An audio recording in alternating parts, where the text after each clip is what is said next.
यार बस बहुत हो गया। अगर तू सोच रहा है कि गिट मुश्किल है तो ये तेरी गलती नहीं है। क्योंकि एक नया बंदा जब भी यूट्यूब को ओपन करता है गिट को सीखने के लिए और वहां पर जाकर वो सर्च करता है Git and GitHub complete course, तो उसके सामने 2-2 घंटे की वीडियोस आ जाती हैं। तो वो बंदा कंफ्यूज हो जाता है कि आखिर इसमें ऐसा क्या है कि लोगों ने 6-6 7-7 घंटे की वीडियोस इस पर बना दी हैं। लेकिन अब और नहीं, मैं आज तुझे वो सब डिटेल सिखाऊंगा जो इन 7-7 8-8 घंटे के कोर्सेज के अंदर छिपी होती है। कोई फ्लफ नहीं। इस वीडियो के बाद तुम्हारे गिट की फाउंडेशन स्टील की तरह मजबूत हो जाएगी। तो चलो स्टार्ट करते हैं। Step 1, installation and setup. तो इंस्टॉल अगर करना है तो उसके लिए सिंपल क्रोम ओपन करो, यहाँ पर जाके लिखो गिट डाउनलोड और आपके सामने इसकी ऑफिशियल वेबसाइट आ जाएगी। यहाँ पर क्लिक करें, अपना मैक है, विंडो है, लिनक्स है, जो भी है उस पर जाकर क्लिक करें और उसके बाद गिट फॉर विंडोज़ यहाँ पर क्लिक करें। तो ये आपकी डाउनलोडिंग यहाँ पर स्टार्ट हो चुकी है। एक दफ़ा डाउनलोड हो जाए, उसके बाद इसको ओपन करो। ओपन करने के बाद नेक्स्ट नेक्स्ट करते जाओ। डिफ़ॉल्ट सेटिंग्स ही ठीक हैं, कोई आपको चेंजेस करने की ज़रूरत नहीं है। ये आपकी गिट जो है यहाँ पर इंस्टॉल हो जाएगी। तो देख सकते हैं आप लोग, गिट बैश इंस्टॉल होने के बाद कुछ ऐसा इंटरफ़ेस आपके सामने आ जाएगा। तो यहाँ पर अब आप लिखते हैं गिट वर्जन, ये चेक करने के लिए कि इसका कौन-सा वर्जन है, तो ये आपको बता देगा 2.49.0। ये इसका वर्जन इस टाइम मेरा जो है यहाँ पर डाउनलोड है। यहाँ पर वर्जन चेक करने के बाद मैं आपको बताता हूँ कि इसकी कॉन्फ़िगरेशन आप कैसे चेक कर सकते हैं। तो यहाँ पर आप लिखेंगे गिट, उसके बाद लिखेंगे कॉन्फ़िग, डबल डैश लिखना है और फिर लिखना है लिस्ट। तो ये आपको कॉन्फ़िगरेशन की जो लिस्ट है, वो दिखा देगा। यहाँ पर अगर मैं आपको ज़ूम करके दिखाऊँ तो ये देखें, यूज़र डॉट नेम और यूज़र डॉट ईमेल दोनों चीज़ें यहाँ पर दिखा रहा है। तो इसकी भी कमांड्स हैं कि आप अपना नेम और ईमेल कैसे सेट करें। उसके लिए आप गिट कॉन्फ़िग करेंगे। गिट कॉन्फ़िग करने के बाद आपने इसको क्योंकि ग्लोबली करना है तो यहाँ पर आप ग्लोबल लिख लेंगे। उसके बाद आप लिखेंगे यूज़र डॉट नेम और इसके आगे अपना आप नेम लिख देंगे। इसी तरह सेम अगर आपने ईमेल अपना सेट करना है तो आप लिखेंगे डॉट ईमेल और उसके बाद अपना ईमेल लिख देंगे। तो ये आपकी इंस्टॉलेशन का जो स्टेप है वो यहाँ पर कवर हो गया। उसके बाद हम लोग बात करते हैं गिटहब की, जिसका इंटरफ़ेस कुछ इस तरह से आता है। ये सारी मेरी रिपॉज़िटरीज़ यहाँ पर पड़ी हुई हैं, आप लोग चेक कर सकते हैं और यहाँ पर ये मेरी कंट्रीब्यूशंस यहाँ पर ये शो कर रहा होता है। उसके बाद कुछ इस तरीके से होता है, यहाँ पर रिपॉज़िटरीज़ का ऑप्शन है, प्रोजेक्ट है, उसके बाद पैकेजेज़ है, स्टार्स हैं और आप लोग सिंपली किसी को यहाँ पर फ़ॉलो भी कर सकते हैं, अपनी रिपॉज़िटरीज़ रख सकते हैं, अपना सारा कोड रख सकते हैं। इसका अकाउंट बनाना भी बेहद सिंपल है, वो भी आप बिल्कुल ईज़ी स्टेप्स के अंदर बना सकते हैं। अब बात करते हैं स्टेप 2 की, tracking the 3 areas of code. Git में बेसिकली 3 एरियाज़ होते हैं, वर्किंग डायरेक्टरी, स्टेजिंग एरिया और रिपॉज़िटरी। अब इसको समझते हैं कि आखिर ये 3 एरियाज़ हैं क्या? तो ट्रैकिंग करने के लिए गिट को इनिशियलाइज़ करना ज़रूरी है। उसके लिए मैं अपना वीएस कोड जो है इसको ओपन करता हूँ, P1 को ओपन करता हूँ, ये मेरी बिल्कुल समझ लें एक न्यू डायरेक्टरी है। इसको मैं यहाँ से जाकर index.html की इसके अंदर फ़ाइल एक बना लेता हूँ। ये आपने ऐसे ही समझना है, आपका कोई भी ये प्रोजेक्ट हो सकता है। आप इसके अंदर कुछ भी रख सकते हैं, 1 फ़ाइल हो या फिर 100 फ़ाइल्स हों। तो मैं यहाँ से जल्दी जाके इसकी बॉयलर प्लेट लगा लेता हूँ, इसके अंदर एक हेडिंग दे लेता हूँ, वो मुझे बॉडी के अंदर देनी चाहिए। तो मैं यहाँ पर इसकी एक हेडिंग जो है वो इस तरीके से करके टैब करता हूँ तो ये आ गई है। इसको मैं सेव कर लेता हूँ। तो ये यहाँ पर मेरा एक प्रोजेक्ट है जो मेरे सिस्टम के अंदर है, कंप्यूटर के अंदर है, लेकिन इसका रेफ़रेंस अभी तक मेरे गिट के ऊपर बिल्कुल भी नहीं पड़ा हुआ। तो मैं क्या करूँगा, गिट को इनिशियलाइज़ करूँगा, गिट इनिट। दूसरा तरीका इसका ये है कि यहाँ पर आप क्लिक करें और इनिशियलाइज़ रिपॉज़िटरी करके इसको इनिशियलाइज़ कर लें। लेकिन मैं यहाँ पर कमांड के साथ करूँगा, गिट इनिट करूँगा, तो इसने क्या किया, गिट को इनिशियलाइज़ कर दिया। अब मैं इसको स्टेज करूँगा, गिट ऐड डॉट। इसका मतलब है कि इसको अब स्टेजिंग जो एरिया है उसके अंदर मूव कर दो। डॉट का मतलब है कि जितनी फाइल्स हैं सबको कर दो। अभी यहाँ पर एक एक फाइल है तो ये एक फाइल को करेगा। जैसे ही मैंने एंटर किया तो इसने क्या किया, यहाँ पर अगर मैं आपको दिखाऊं तो इसने स्टेज कर दी उस चेंज को। इसके बाद नेक्स्ट स्टेप मुझे क्या करना है कि मैं यहाँ पर कोई कमिट का मैसेज दूं। आप यहाँ पर सिंपल मैसेज जहाँ पर लिखा हुआ है यहाँ पे भी मैसेज दे सकते हैं, लेकिन अगर आप उसके साथ देना चाहते हैं कमांड के साथ तो उसके लिए इसकी कमांड बिल्कुल सिंपल है, गिट commit और उसके बाद -m। मैसेज देते हुए आपने ये बात ज़हन में रखनी है कि मैसेज आपका लॉजिकल होना चाहिए। आप बिल्कुल रैंडम कोई भी ना दें, ताकि अगर कोई बंदा बाहर से आता है या फिर कोई थर्ड पर्सन आपका code in any case check करता है, तो उसको पता चलना चाहिए कि आपने ये कोड कब किया था और किस वजह से किया था। तो मैं यहाँ पर कुछ भी दे देता हूँ, like implemented responsive header CSS. हालाँकि सीएसएस इसमें अभी तक मैंने इंक्लूड तो नहीं करी, लेकिन जस्ट फॉर एन एग्ज़ाम्पल मैं इसको ऐसे दे देता हूँ। जैसे ही एंटर करूँगा, तो इसने कोड जो है मेरा इस कमेंट के साथ पुश कर दिया है। अब ये क्या कह रहा है, ब्रांच को पब्लिश करो। आप गिट पुश की जो कमांड है उसके साथ भी इसको पब्लिश कर सकते हैं, लेकिन अगर आप यहाँ से करना चाहें तो वो भी प्रीटी सिंपल है। Just click here and it will ask about private repository और पब्लिक रिपॉजिटरी। तो मैं इसको फॉर नाउ प्राइवेट रिपॉजिटरी रखूंगा।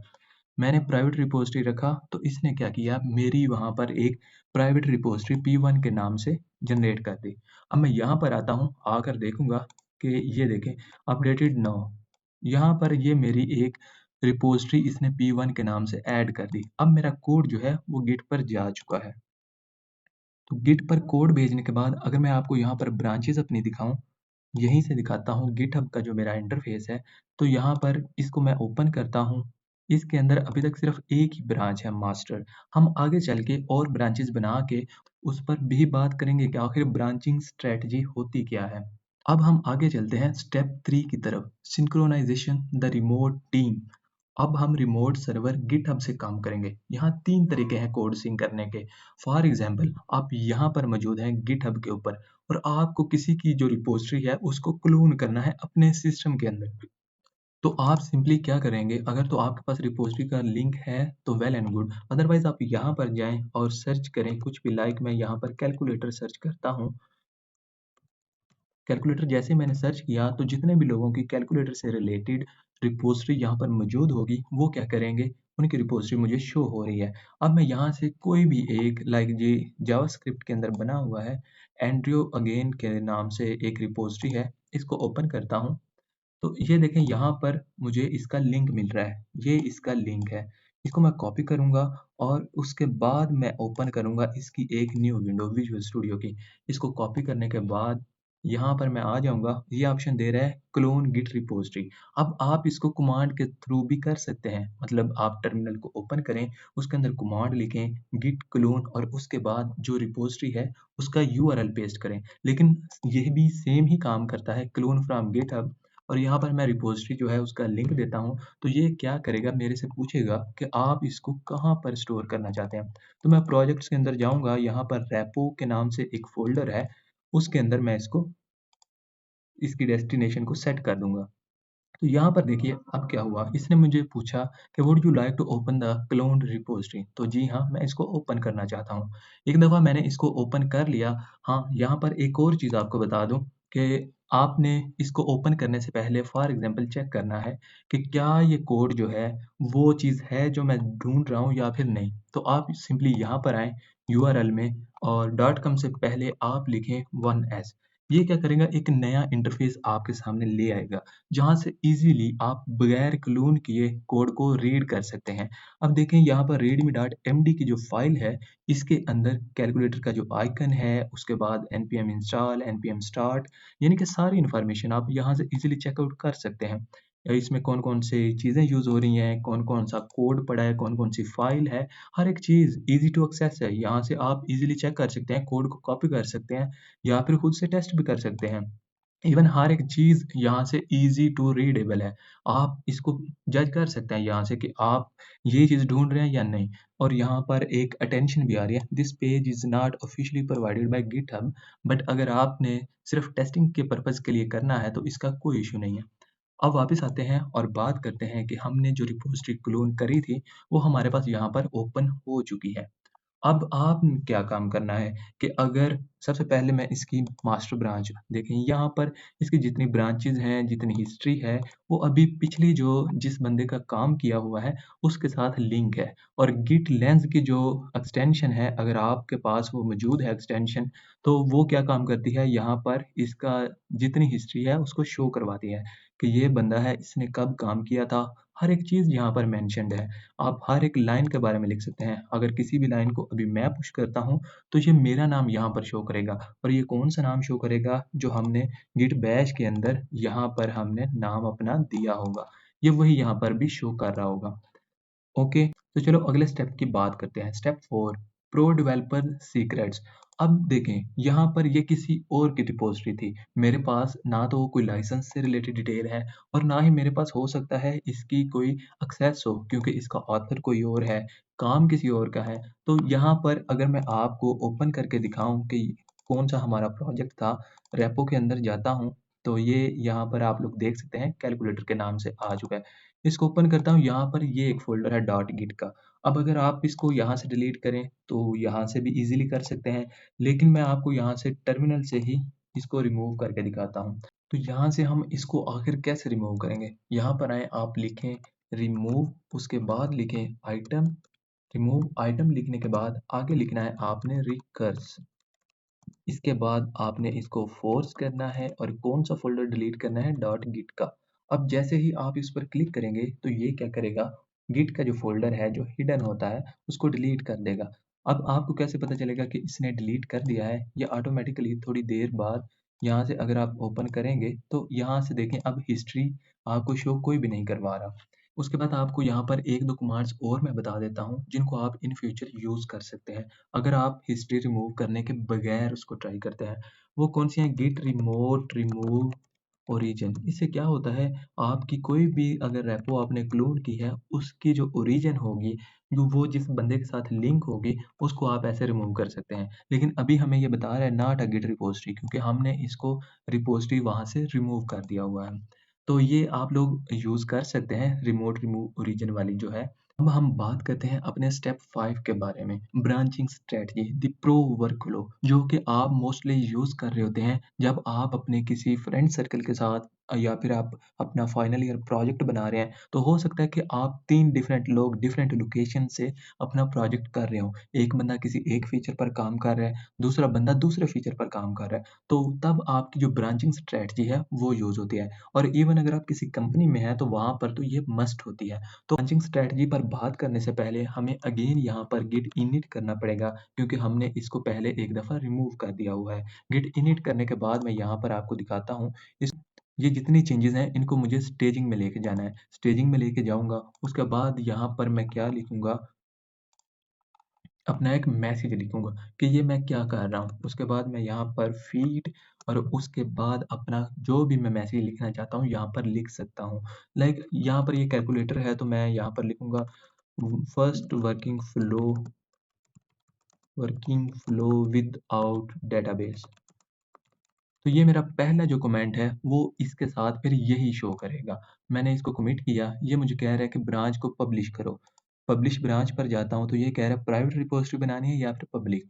मैं इसको फ़िलहाल के लिए प्राइवेट रखता हूँ। प्राइवेट पर जैसे ही मैं गया, तो ये क्या करेगा, उसको जाकर प्राइवेट रिपॉज़िटरी एक क्रिएट कर देगा। जब इसने प्राइवेट रिपॉज़िटरी क्रिएट करी, तो यहाँ पर देखें मेरी एक मास्टर ब्रांच जो है वो आ चुकी है। अब यहाँ पर क्या होगा? मैं अपनी ब्रांचेज़ जो हैं यहाँ से भी क्रिएट कर सकता हूँ, क्रिएट न्यू ब्रांच फ्रॉम। आपने हमेशा एक बात को ज़हन में रखना है, बेशक आप फ्रीलांसिंग कर रहे हैं, बेशक आप किसी कंपनी के अंदर काम कर रहे हैं या फिर अपने फ्रेंड्स के साथ काम कर रहे हैं, आपकी मास्टर से जो ब्रांच निकलती है, वो हमेशा आपकी डेव ब्रांच होती है। तो मैं मास्टर से निकालता हूँ डेव। मास्टर से आपकी डेव ब्रांच निकल सकती है, आपकी क्यूए ब्रांच निकल सकती है या फिर स्टेजिंग की ब्रांच निकल सकती है या फिर रिलीज़ की ब्रांच निकल सकती है। सारी ब्रांचेज़ एट द एंड आके डेव के अंदर मर्ज होती हैं। मैं अभी आपको एक आर्टिकल के थ्रू ये चीज़ और मज़ीद समझाने की कोशिश करता हूँ। अब मैंने डेव ब्रांच जो है वो बनाई। डेव ब्रांच बनाने के बाद हम लोग क्या करते हैं, इसको पब्लिश कर देते हैं। अब इस फ़ोल्डर के अंदर हमारी एक डेव ब्रांच बन चुकी है। इसके बाद मैं फिर जाता हूँ, क्रिएट न्यू ब्रांच फ्रॉम करूँगा और मुझे डेव से अब एक ब्रांच बनानी है, जिसका मैं नाम रखूँगा फीचर्स। अब फीचर्स मैं क्यों रख रहा हूँ? क्योंकि हो सकता है 10 लोग हैं, वो अलग-अलग फीचर्स के ऊपर काम कर रहे हैं। 10 लोगों में से एक मैं हूँ और मेरी 3 से 4 ब्रांचेज़ हैं, यानी कि मैं 4 ब्रांचेज़ के ऊपर काम कर रहा हूँ। अब ऊपर से कोई थर्ड पर्सन आता है, उसे कैसे पता चलेगा कि मैं किन 4 ब्रांचेज़ पर काम कर रहा हूँ? तो इसलिए ये वाली नेमिंग कन्वेंशन बेहद ज़रूरी है। फीचर्स लिखें, इसके आगे फॉरवर्ड स्लैश लिखें, उसके बाद मेरे नाम के पहले 2 वर्ड लिखें, ए बी, ये मेरी रिकमेंडेड है, आप लोग कोई भी यूज़ कर सकते हैं। लेकिन एक अच्छी अप्रोच जो है वो इसी तरीके से यूज़ करने से है। फीचर्स ए बी, उसके बाद फॉर एग्ज़ाम्पल मैं लॉगिन पर काम कर रहा था। लॉगिन सेटअप, मैं लॉगिन सेटअप कर रहा था। मैंने एंटर किया तो इसने क्या किया, एक ब्रांच जो है क्रिएट कर दी फीचर्स ए बी लॉगिन के नाम से। अब ए बी के पास एक ब्रांच हो गई। अब दूसरी ब्रांच मैंने क्रिएट करनी है। Create new branch from, again dev से क्रिएट करूँगा और इस दफ़ा मैं क्या करूँगा, साइन अप वाली ब्रांच जो है क्रिएट करूँगा। इस चीज़ को आपने ज़हन में रखना है कि फीचर्स अगर आप लिख रहे हैं तो फिर हर ब्रांच के साथ फीचर्स लिखें, अगर फीचर लिख रहे हैं तो फिर फीचर लिखें। मीन्स अगर एस साथ लिख रहे हैं तो उसको लिखें, अदरवाइज़ नो इश्यू।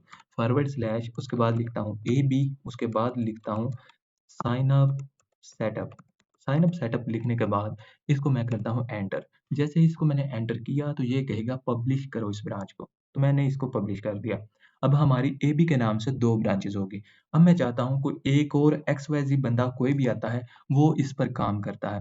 तो मैं create new branch from dev और यहाँ से अपने नाम की ब्रांच बनाऊँगा। फीचर्स वो बंदा नया आया, उसने बीएफ के नाम से एक अपनी ब्रांच बना ली। बीएफ वो किस पर काम कर रहा था? वो डैशबोर्ड पर काम कर रहा था। डैशबोर्ड क्लीन, डैशबोर्ड के ऊपर फॉर एग्जांपल उसने काम किया है। इसको एंटर करूँगा, पब्लिश ब्रांच और ये हमारी जो है एक डैशबोर्ड की ब्रांच वो भी क्रिएट हो गई। अब इसका फ़ायदा क्या है? वो मैं आपको दिखाता हूँ। आप अगर कोई चीज़ फिक्स कर रहे हैं, कोई बग आया हुआ था उसको फिक्स कर रहे हैं या फिर इस तरह आप कोई भी वर्कफ़्लो पर काम कर रहे हैं, तो आपने देखना है कि कौन-सी ब्रांचेज़ हैं। आप जाएँगे गिट ब्रांच, उसके बाद आप करेंगे लिस्ट, कि पूरी ब्रांचेज़ की लिस्ट। लेकिन आपको पूरी की नहीं चाहिए, आपको चाहिए कि मैं अब्दुर्रहमान या एबी वाला जो बंदा है, उसने किस-किस चीज़ के ऊपर काम किया हुआ है। तो मैं जाऊँगा फीचर्स और उसके बाद जाऊँगा एबी, देन मैं लिखूँगा स्टैटिक। तो ये क्या करेगा, मेरी जितनी ब्रांचेज़ हों वो चाहे 100 ब्रांचेज़ हों, सारी की सारी लिस्ट कर देगा। एबी वाले बंदे ने ये काम किया हुआ है। तो इस वजह से ये नेमिंग कन्वेंशन जो है मैं रिकमेंड करता हूँ। अब फॉर एग्ज़ाम्पल आप चाहते हैं कि बीएफ नाम का बंदा जो है उसने किस-किस चीज़ पर काम किया हुआ है। बीएफ वाले ने सिर्फ़ एक ब्रांच में काम किया हुआ है। तो इसलिए ये नेमिंग कन्वेंशन बेहद ज़रूरी है। अब मैं आपको इसका एक आर्टिकल यहाँ से दिखाता हूँ। आप यहाँ पर जाएँ, ब्रांचिंग स्ट्रैटेजी आप सर्च करेंगे तो आपके सामने डिफरेंट स्ट्रैटेजीज जो हैं वो आ जाएंगी। लेकिन अगर आप यहाँ पर साथ इसके मेंशन कर देंगे अटलासियन, तो ये देखें यहाँ पर अटलासियन की जो ब्रांचिंग स्ट्रैटेजी यहाँ पर जो होगी वो भी आप लोग देख सकते हैं। तो यहाँ पर एक आर्टिकल है गिट ब्रांचेस वर्कफ्लो के नाम से, इसको आप लोग गो थ्रू लाज़मी करें। यहाँ पर देखें 3 से 4 तरह की ब्रांचेज़ होती हैं। आपको मैं एंड पर थोड़ा जाकर दिखाता हूँ, जहाँ पर हॉट फिक्स वगैरह की ब्रांचेज़ भी पड़ी हुई हैं। ये बेसिकली जो स्ट्रक्चर है, इसको आप लोगों ने थोड़ा-सा माइंड में रख लेना है। मेन ब्रांच है, हॉटफिक्स है, रिलीज़ है, डेवलप है, फीचर है और फीचर है।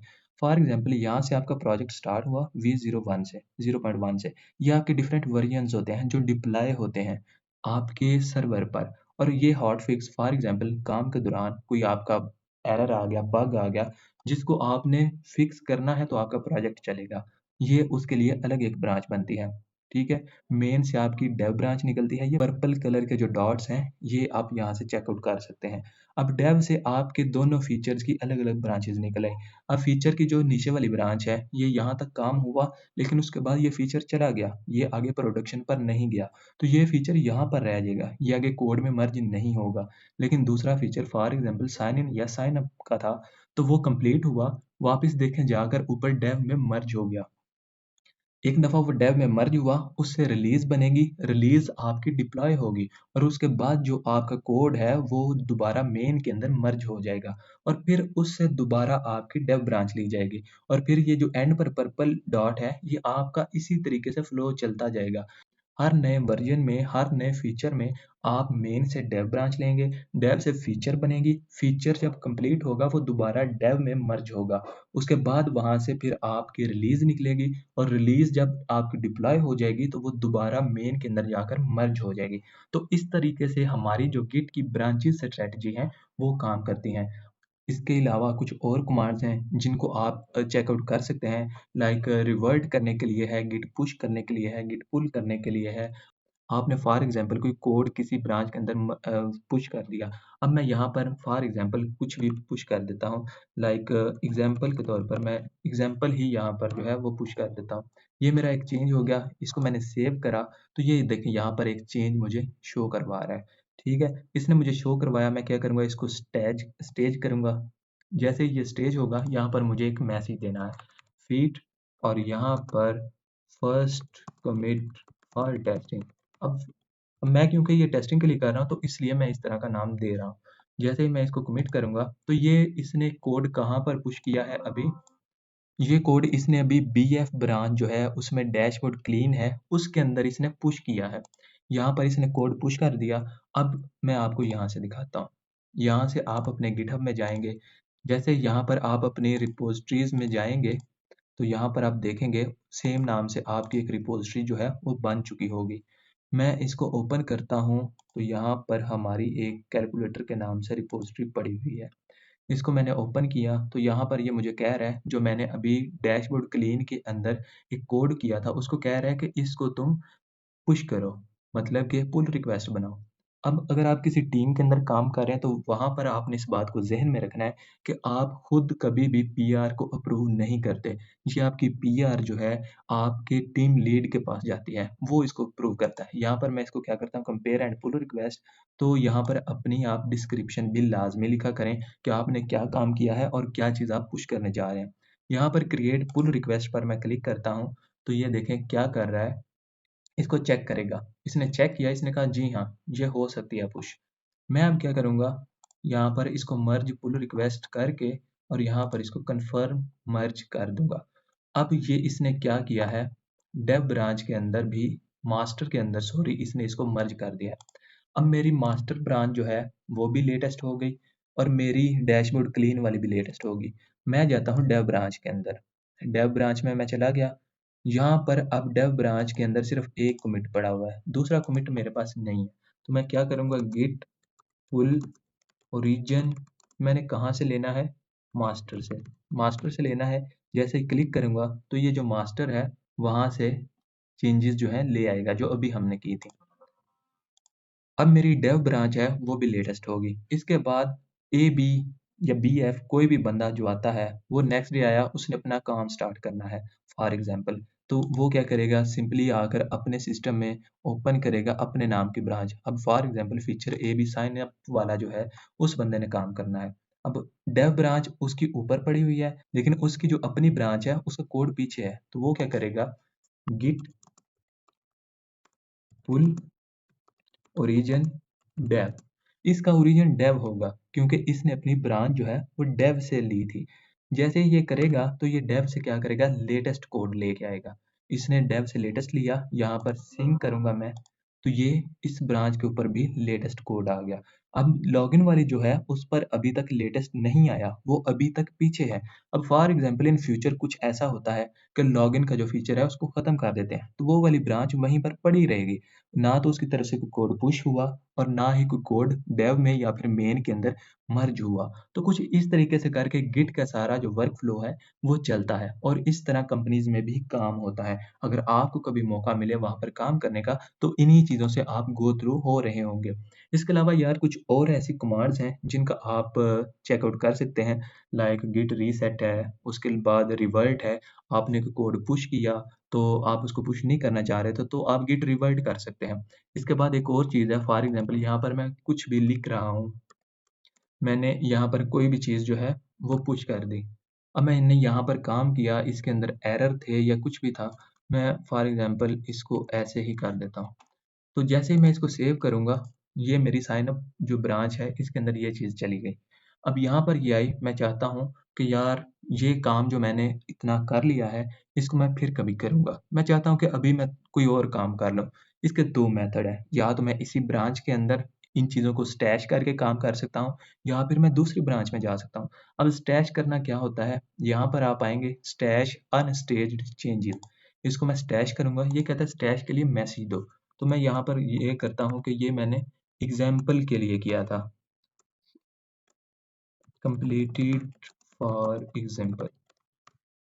तो इसने क्या किया, जो मैंने चेंजेस की थी, वो चाहे जितनी मर्ज़ी फाइल्स में हो, उनको इसने एक अलग जगह पे स्टोर कर लिया, स्टैश कर लिया। अब जब मैंने दूसरा सारा अपना काम कर लिया, कोड पुश कर लिया, सारा कुछ कर लिया, उसके बाद मैं क्या करूँगा, यहाँ पर 3 डॉट पर मोर एक्शंस पर क्लिक करूँगा, यहाँ पर आऊँगा, स्टैश और अप्लाई लेटेस्ट स्टैश।